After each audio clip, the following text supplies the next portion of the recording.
অর্থের অভাবে বন্ধ হয়ে গিয়েছিল প্রায় ২৫০ বছরের পুরনো শিব মন্দির সংস্কারের কাজ। এলাকার বিভিন্ন জনপ্রতিনিধিদেরকে বারবার বলেও কোনো সাহায্য পাননি মন্দির কমিটির সদস্যরা।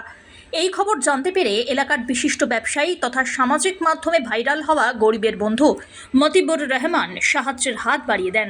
২৫০ বছরের প্রাচীন এই শিব মন্দির সংস্কারে ৬,০০০ ইট দান করলেন মতিবুর। মালদার হরিশ্চন্দ্রপুরের শিব মন্দির পাড়া এলাকায় এই প্রাচীন শিব মন্দিরটি অর্থের অভাবে সংস্কার করতে পারছিলেন না স্থানীয়রা। সেই খবর শুনে এগিয়ে আসেন মতিবুর। তাঁরই সাহায্যে অবশেষে মন্দির সংস্কারের কাজ শুরু হওয়াতে অত্যন্ত খুশি স্থানীয়রা। এর আগেও হরিশ্চন্দ্রপুর সদর এলাকার 3টি মন্দির সংস্কারের জন্য 2 লক্ষ টাকা বরাদ্দ করেছিলেন তিনি।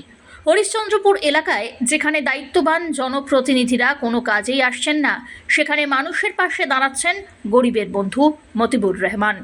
এদিন মন্দির প্রাঙ্গণে দাঁড়িয়ে তিনি বলেন, আমি আগে মানুষ, আর তাই এলাকার কোনো মানুষ বিপদে পড়লে তার পাশে এসে দাঁড়াচ্ছি।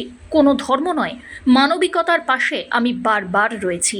এলাকার কেউ বিপদে পড়লে আমি সব সময় তাদের পাশে থাকি। পুরাতন শিব মন্দির পাড়া ছিলাম আমি। দীপক বন্ধু বলেছিল যে আসতে হবে, মেলা দিন থেকে মন্দিরে একটা বিষয় আছে, আপনি আসেন একটু কিছু সাহায্য করতে হবে। আমি 4 গাড়ি ইট মানে 6,000 ইট আমার তরফ থেকে আমি দিলাম।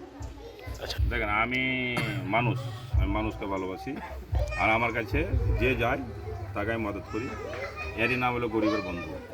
আমরা 15 দিন আগে গেছিলাম মতুদার ঘরে, যে আমাদের এখানে ভেঙে থেকে মন্দিরটা করেছি, কিন্তু আর আমরা এগোতে পারছি না।